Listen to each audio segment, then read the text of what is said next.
अस्सलाम वालेकुम स्टूडेंट्स, आज हमारा लेक्चर नंबर 6 है जिसमें हम यूनिट 2 स्टार्ट करेंगे। पिछले लेक्चर में हमने GW बेसिक प्रोग्रामिंग लैंग्वेज के बारे में पढ़ा, उसका इंट्रोडक्शन देखा कि ये प्रोग्रामिंग लैंग्वेज क्या है, किस तरीके से काम करती है, इसके कौन कौन से मोड्स हैं।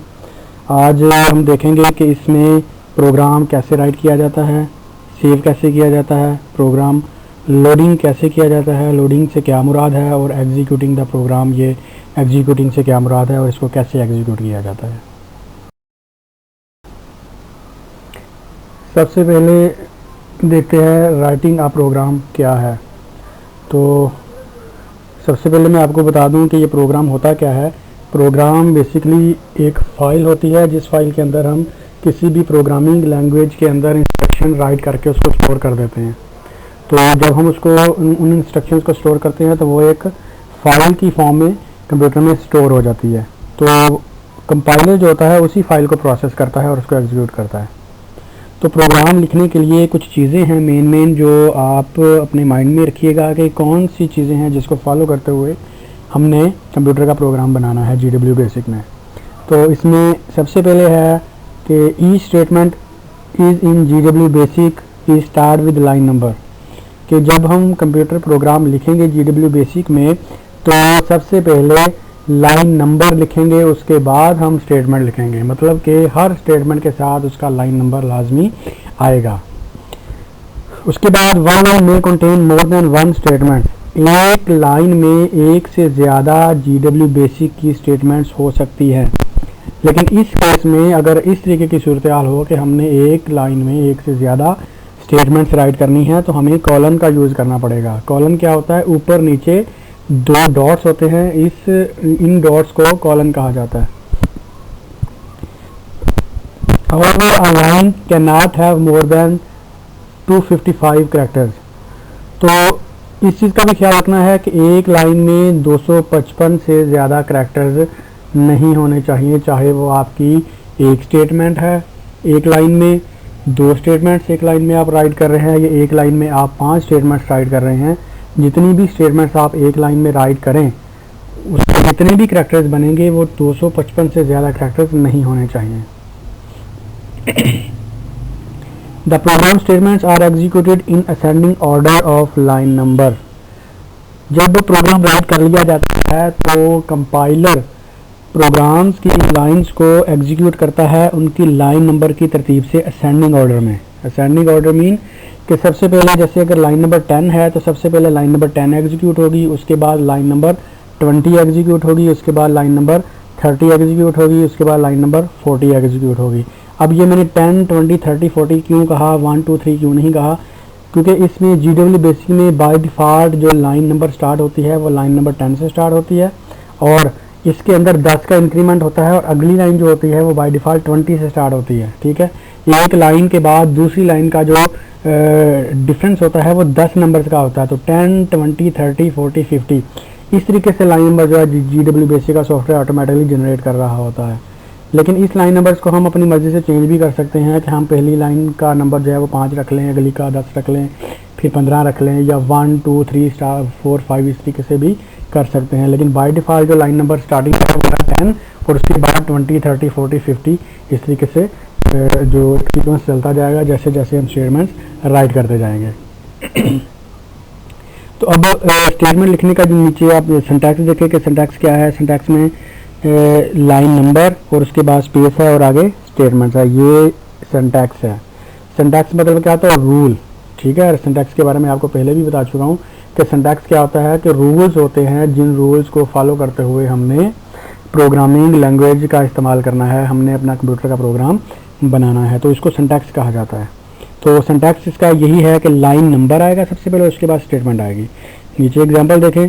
अब देखिए सबसे पहले लिखा हुआ है लाइन नंबर की जगह देखें तो आपको 10 नज़र आ रहा है। ठीक है, उसके बाद स्पेस है और उसके बाद आगे एक स्टेटमेंट आपको नज़र आ रही है प्रिंट, PRINT, प्रिंट। ये प्रिंट स्टेटमेंट है। इसका काम क्या होता है कि इसने स्क्रीन के ऊपर डाटे को प्रिंट करना होता है। तो प्रिंट के बाद आपको डबल कोट्स नज़र आ रहे हैं, डबल कोट्स में रहीम खान लिखा हुआ है और फिर डबल कोट्स को क्लोज कर दिया गया है। तो डबल कोट्स के अंदर जो भी चीज़ होगी प्रिंट स्टेटमेंट इस डबल कोट्स के अंदर लिखे गए डाटा को स्क्रीन के ऊपर डिस्प्ले करेगी। तो ये एक स्टेटमेंट है जिसका काम क्या है, प्रिंट करना। तो जब ये स्टेटमेंट एग्जीक्यूट होगी तो स्क्रीन के ऊपर क्या डिस्प्ले होना चाहिए, स्क्रीन के ऊपर डिस्प्ले होगा रहीम यार खान, क्योंकि डबल कोट्स के अंदर हमने लिखा हुआ है रहीम यार खान और इसके साथ हमने लिखा हुआ है प्रिंट स्टेटमेंट। तो प्रिंट स्टेटमेंट डबल कोट्स के अंदर जो रहीम यार खान लिखा हुआ है उसको स्क्रीन के ऊपर डिस्प्ले कर देगी। तो ये तरीक़ेकार है कंप्यूटर प्रोग्राम राइट करने का। उसके बाद जब आप अगली लाइन लिखना चाहेंगे तो आप ये जो रहीम यार खान लिखा हुआ और डबल कोट्स को आपने क्लोज किया है, यहाँ पे जैसे ही आप इंटर प्रेस करेंगे तो जो कर्सर होता है वो अगली लाइन पे ट्रांसफ़र हो जाएगा। तो जब कर्सर अगली लाइन पे ट्रांसफ़र होगा तो ऑटोमेटिकली अगली लाइन पे जो लाइन नंबर आना चाहिए वो कौन सा होगा, 20 होगा। ठीक है, जैसे मैंने आपको पहले बता दिया कि लाइन नंबर 10, 20, 30, 10 का इंक्रीमेंट जो है वो by default GW basic provide करता है। जी, अब हम देखेंगे सेविंग का प्रोग्राम कि प्रोग्राम राइट हमने कर लिया, अब हमने उसको सेव कैसे करना है या सेविंग का क्या मतलब है। तो a process of storing a program on a disk for future use is called saving a program. के प्रोग्राम हमने राइट कर लिया है, अब हम चाहते हैं कि हम उसको सेव कर लें ताकि इन फ्यूचर हम उसको यूज़ कर सकें, हमें दोबारा से रीराइट ना करना पड़े। तो इसके लिए हम क्या करेंगे, उस प्रोग्राम को सेव करेंगे हार्ड डिस्क में, क्योंकि जब हम प्रोग्राम राइट कर रहे होते हैं तो उस टाइम वो प्रोग्राम रैम में जा रहा होता है। ठीक है, रैम जैसे कि आपने 9th क्लास में पढ़ा है कि रैम एक टेम्परेरी स्टोरेज डिवाइस है। तो जो डाटा रैम में पड़ा होता है, कंप्यूटर जब टर्न ऑफ होता है तो उसमें से डाटा डिलीट हो जाता है। तो इसलिए जो प्रोग्राम हम राइट कर रहे होते हैं वो उस टाइम रैम में जा रहा होता है। हम उसको डायरेक्टली एग्जीक्यूट भी कर सकते हैं, लिखने के बाद हम उसको एग्जीक्यूट कर लें, लेकिन अगर हम चाहते हैं उस प्रोग्राम को सेव करें ताकि इन फ्यूचर हम उसको दोबारा यूज़ कर सकें, हमें लिखने की ज़रूरत ना पड़े पूरा प्रोग्राम दोबारा, तो हम उसको हार्ड डिस्क में सेव करेंगे। तो इसको सेविंग का प्रोग्राम कहा जाता है। तो प्रोग्राम सेव करने के लिए हमारे पास जो की इस्तेमाल होती है वो F4 की हम इस्तेमाल करते हैं प्रोग्राम को सेव करने के लिए, या आप डायरेक्टली सेव कमांड का इस्तेमाल भी कर सकते हैं। SAVE सेव लिखेंगे और उसके बाद आपने डबल कोट्स के अंदर उस प्रोग्राम का नाम टाइप कर देना है। नीचे इसकी एग्जांपल देखें, एग्जांपल में देखें लिखा हुआ है सेव और डबल कोट्स के अंदर DPS.BAS लिखा हुआ है। ठीक है, तो ये DPS जो है ये हमारे प्रोग्राम का नाम है। प्रोग्राम का आप कोई भी नाम रख सकते हैं, ये डिपेंड करता है कि आपने कौन सा प्रोग्राम बनाया है। 2 नंबर्स को जमा करने वाला, सम करने वाला प्रोग्राम बनाया है तो प्रोग्राम का नाम सम रख दें। ठीक है, 2 नंबर्स को डिवाइड करने वाला प्रोग्राम बनाया है तो प्रोग्राम का नाम आप डिवाइड रख सकते हैं। मतलब कि प्रोग्राम पे डिपेंड करता है, आप कोई भी प्रोग्राम का नाम रख सकते हैं। तो यहाँ पे मैंने एक एग्जांपल के तौर पर जस्ट एक सिंपल प्रोग्राम का नाम रखा हुआ है DPS। उसके बाद .BAS, ये जो .BAS है ये हमारे प्रोग्राम फाइल की एक्सटेंशन है। जैसे कोई भी डाटा होता है, हर डाटे की एक टाइप होती है, एक्सटेंशन होती है उसकी। जिस तरीके से अगर ऑडियो डाटा है, ऑडियो फाइल है, तो आप देखेंगे कि उसकी फाइल के साथ .mp3 लिखा होता है। ठीक है, कुछ फाइल्स में .wmv भी लिखा होता है। तो ये wmv और ये .mp3 जो है ये सारी ऑडियो फाइल्स हैं। तो ये एक्सटेंशन बताती है कि ये किस टाइप की फ़ाइल है। ऐसे ही अगर वीडियो फाइल की बात करें तो वीडियो फाइल में भी ऐसे होता है कि .mp4, इससे पता चलता है कि ये वीडियो फाइल है। .3gb, इससे भी पता चलता है कि ये वीडियो फाइल है। लेकिन ये डिफरेंट टाइप की एक्सटेंशन है वीडियोस फाइल के लिए, ये मुख्तलिफ क्वालिटीज़ जो को रिप्रेजेंट कर रही होती हैं। तो यहाँ पे .BAS का मतलब ये है कि BAS रिप्रेजेंट कर रही है कि ये GW बेसिक की फ़ाइल है। ठीक है, तो इस तरीके से आपने प्रोग्राम को सेव करना है कि प्रोग्राम को जब आप पूरा लिख लेंगे तो प्रोग्राम को लिखने के बाद आपने जाना है इनडायरेक्ट मोड में, डायरेक्ट मोड में। ठीक है, डायरेक्ट मोड में जाने के बाद वो मैं आपको बताऊंगा प्रैक्टिकली, जब हम प्रोग्राम राइट करके हम उसको सेव करेंगे तो वहाँ पे मैं तब बताऊंगा कि कैसे जो है वो इनडायरेक्ट मोड से जो है वो डायरेक्ट मोड में जाएंगे। तो डायरेक्ट मोड में जाके आपने इस तरीके से सेव कमांड लिखनी है और डबल कोट्स के अंदर प्रोग्राम का नाम और उसकी साथ एक्सटेंशन लिखनी है .BAS। तो इस तरीके से प्रोग्राम आपका सेव हो जाएगा। तो यहाँ पे जस्ट मैंने सेव लिखा है और आगे मैंने ज़रा गौर करें, यहाँ पे मैंने कोई पाथ नहीं दिया हुआ, मैंने कुछ नहीं बताया हुआ कि प्रोग्राम सेव कहाँ पे होगा, कि मैंने इसको D ड्राइव में सेव करना है, E ड्राइव में सेव करना है, F ड्राइव में सेव करना है। क्योंकि जब हम डाटा सेव करते हैं तो हम पाथ दे रहे होते हैं, हमने पाथ देना होता है कि डाटा किस जगह पे जाकर स्टोर हो। तो यहाँ पे चूँकि मैंने पाथ नहीं दिया तो ये फ़ाइल जो मैं अभी यहाँ पे सेव कर रहा हूँ ये बाय डिफ़ॉल्ट जहाँ पे आपका GW बेसिक का सॉफ्टवेयर पड़ा होगा, मतलब GW बेसिक का फोल्डर जहाँ पे पड़ा है उसी फोल्डर में बाय डिफ़ॉल्ट ये फ़ाइल चली जाएगी। अगर मैं चाहता हूँ कि ये फ़ाइल किसी और जगह पे जाए तो मुझे यहाँ पे पाथ देना पड़ेगा। तो पाथ देने का जो तरीका है उसका तरीका है कि आप ड्राइव का नाम लिखेंगे डी, ठीक है, उसके बाद कॉलन स्लैश, ठीक है, उसके बाद आपने dps.bes ये जो फाइल का नाम लिखा हुआ है ये लिखना है, तो ये डी ड्राइव में जाकर स्टोर हो जाएगी। तो ये प्रैक्टिकली जब मैं आपको करवाऊँगा तो ये मैं आपको इस तरीके से भी बताऊँगा कि कैसे फाइल सेव हो रही होगी, और किसी और पाथ पे सेव करनी होगी तो वो पाथ भी आपको बताऊँगा। वैसे पाथ अगर आप इसकी बुक देखें 10th क्लास की, सेव कमांड पढ़ेंगे तो वहाँ पे पाथ के साथ एग्जाम्पल भी दी हुई है कि किस तरीके से पाथ में सेव होना है। जी, प्रोग्राम राइट करने के बाद हमने प्रोग्राम को सेव किया, उसके बाद सेव अब हार्ड डिस्क में सेव हो चुका है, ठीक है, प्रोग्राम राइट भी हो गया है, प्रोग्राम हार्ड डिस्क में सेव भी हो चुका है। अब अगला प्रोसेस होता है कि हमने उसको एग्जीक्यूट करना है, हमने इसको चला के देखना है, हमने उसको रन करना है। तो प्रोग्राम रन करने के लिए सबसे पहले हमें क्या करना पड़ता है, हमें उस प्रोग्राम को रैम में लोड करवाना पड़ता है, क्योंकि अब ये प्रोग्राम हमने हार्ड डिस्क में सेव कर लिया, ये हार्ड डिस्क में पड़ा हुआ है, ठीक है। तो हमने इसको चलाना है, तो इसको चलाने के लिए प्रोग्राम सबसे पहले रैम में लोड होगा, ठीक है। तो ये चीज़ ध्यान में रखिएगा आप, कोई भी प्रोग्राम, कोई भी सॉफ्टवेयर या कोई भी चीज़ जो आप कंप्यूटर से चलाते हैं, कंप्यूटर की हार्ड डिस्क में पड़ी होती है, आप उसको क्लिक करते हैं तो प्रोसेसर जो होता है, क्योंकि काम प्रोसेसर ने करना होता है, प्रोसेसर ने चलाना होता है, प्रोसेसर उस डाटा को हार्ड डिस्क से उठा के सबसे पहले रैम में ले के जाता है, रैम में लोड करता है, लोड करने के बाद फिर उस प्रोग्राम को चलाता है। मतलब कि प्रोसेसर हार्ड डिस्क से डाटा उठा के रैम में लेके जाता है, रैम में लोड करता है, रैम से फिर प्रोसेसर डाटा लेता है और उसको एग्जीक्यूट करता है। तो यही टेक्निक जो है यहाँ पे भी काम करेगी कि लोडिंग प्रोग्राम में हमने क्या करना है, हमने उस प्रोग्राम को लोड करना है। तो हम क्या करेंगे, GW बेसिक का सॉफ्टवेयर ओपन करेंगे। GW बेसिक का सॉफ्टवेयर हमने ओपन कर लिया। ओपन करने के बाद अब हम क्या करेंगे, हम GW बेसिक प्रोग्राम से हम जहाँ पे हमने हार्ड डिस्क में प्रोग्राम को सेव किया वहाँ से उस प्रोग्राम को हम ओपन करेंगे, ठीक है।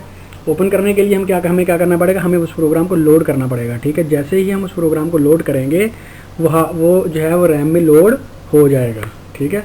अब प्रोग्राम रैम में लोड हो चुका है, हम उसको आगे एग्जीक्यूट कर सकते हैं। तो रैम में लोड करने का तरीका क्या है, तरीका देखिए नीचे लिखा हुआ है कि प्रोग्राम लोड करने के लिए आपने क्या करना है, GW बेसिक का सॉफ्टवेयर ओपन करना है, आपने ओपन कर लिया। उसके बाद आपने क्या प्रेस करना है, F3 प्रेस कर दें या डायरेक्टली लोड लिख दें, ठीक है। F3 प्रेस करेंगे तो ऑटोमेटिकली लोड लिखा हुआ आ जाएगा, क्योंकि F3 प्रेस करने से F3 शॉर्टकट की है, F3 प्रेस करेंगे तो लोड ऑटोमेटिकली लिखा हुआ आ जाएगा, ठीक है। या फिर आप directly LOAD load command type कर लें। लोड कमांड टाइप करने के बाद आपने क्या करना है, डबल कोट्स के अंदर उस फाइल का नाम और उसकी एक्सटेंशन देनी है जो आपने लोड करवानी है। तो अब हमने देखें, ये एग्जांपल में देखें LOAD लोड कमांड लिखा हुआ है और डबल कोट्स में dps.bas लिखा हुआ है। तो ये वही फाइल है देखिए जो हमने पीछे सेव की थी, ठीक है। तो इसका मतलब ये फाइल वहाँ पे पड़ी हुई है। तो हमने लोड लिखा और लोड लिखने के बाद उस फाइल का नाम दिया dps.bas। तो ये लिखने के बाद जैसे ही इंटर करेंगे ये फ़ाइल हार्ड डिस्क से रैम में लोड हो जाएगी। लेकिन एक चीज़ यहाँ पे आप माइंड में रखिएगा कि ये फ़ाइल रैम में लोड हुई है लेकिन स्क्रीन पे आपको नज़र नहीं आएगी, मतलब स्क्रीन पे वो फाइल का डाटा आपको नज़र नहीं आएगा, लेकिन ये प्रोग्राम रैम में लोडेड है। आप डायरेक्टली यहाँ से इसको रन भी कर सकते हैं by using RUN run command. Run command लिखे आप इसको रन कमांड लिखेंगे तो ये चूँकि रैम में लोडेड है तो ये एग्जीक्यूट होना शुरू हो जाएगा, ठीक है। लेकिन अगर आप चाहते हैं कि हम इसको चेक भी करें, ठीक है, तो मतलब चेक करें कि इसका जो हमने प्रोग्राम बनाया था वो क्या है, उसकी स्टेटमेंट्स क्या है, आप उस प्रोग्राम को व्यू भी करना चाहते हैं तो व्यू करने के लिए एक स्टेटमेंट इस्तेमाल होती है लिस्ट, LIST लिस्ट। तो जैसे ही LIST लिस्ट लिख के आप इंटर करेंगे तो वो ये वाला प्रोग्राम dps.bas ये जो कि रैम में लोडेड है ये स्क्रीन पे आपको डिस्प्ले होना शुरू हो जाएगा। इसकी स्टेटमेंट स्क्रीन पे आपको डिस्प्ले होना शुरू हो जाएंगी अगर आप ये प्रोग्राम देखना चाहते हैं। अदरवाइज़ प्रोग्राम को रन करने के लिए इसको स्क्रीन पे डिस्प्ले करवाना ज़रूरी नहीं है, रैम में लोडेड होना ही इसकी मेन ज़रूरत है। हम वहाँ से ही डायरेक्ट रन कमांड लेके इसको एग्जीक्यूट कर सकते हैं। लेकिन लिस्ट कमांड हम इसलिए लगाते हैं कि हम इसको लिस्ट कमांड टाइप करके प्रोग्राम को एक दफ़ा देख लेंगे कि प्रोग्राम के अंदर क्या चीज़ है। तो ये इस तरीके से आप जो है वो लोड कमांड लिखने के बाद dps.bas टाइप करेंगे तो ये प्रोग्राम रैम में लोड हो जाएगा। जी, प्रोग्राम लोडिंग हमने देख लिया कि प्रोग्राम लोडिंग क्या होता है। ठीक है, कि रैम हार्ड डिस्क से डाटे को रैम मतलब मेमोरी में लोड करना जो था वो लोडिंग द प्रोग्राम था। ठीक है, तो अब आगे है एग्जीक्यूटिंग प्रोग्राम। कि एग्जीक्यूटिंग प्रोग्राम का क्या मतलब है कि वो प्रोसेस जिस प्रोसेस में हम उस प्रोग्राम को जो हमने बनाया है उसको चला रहे हैं, रन कर रहे हैं, उसको एग्जीक्यूटिंग द प्रोग्राम कहा जाता है। तो प्रोग्राम को एग्जीक्यूट करने से पहले मेमोरी में लोड होना ज़रूरी है, ये बात हम पहले कर चुके हैं। ठीक है, कि वो प्रोग्राम जो आप रन करना चाहते हैं वो मेमोरी में लोड होना ज़रूरी है। उसके बाद प्रोग्राम मेमोरी में लोडेड है तो अब एग्जीक्यूट ही हमने करना है। तो एग्जीक्यूट करने के लिए प्रोग्राम में हम क्या करेंगे, जस्ट वहाँ पे run कमांड टाइप करेंगे। ठीक है, स्क्रीन पे रन कमांड टाइप करेंगे तो ये प्रोग्राम जो मेमोरी में इस टाइम लोडेड है ये एग्जीक्यूट हो जाएगा। मतलब उसकी जितनी भी स्टेटमेंट्स हमने राइट की हैं वो 1 बाय 1 एग्जीक्यूट होती जाएंगी, उसके जो रिजल्ट्स हैं स्क्रीन के ऊपर आते जाएंगे।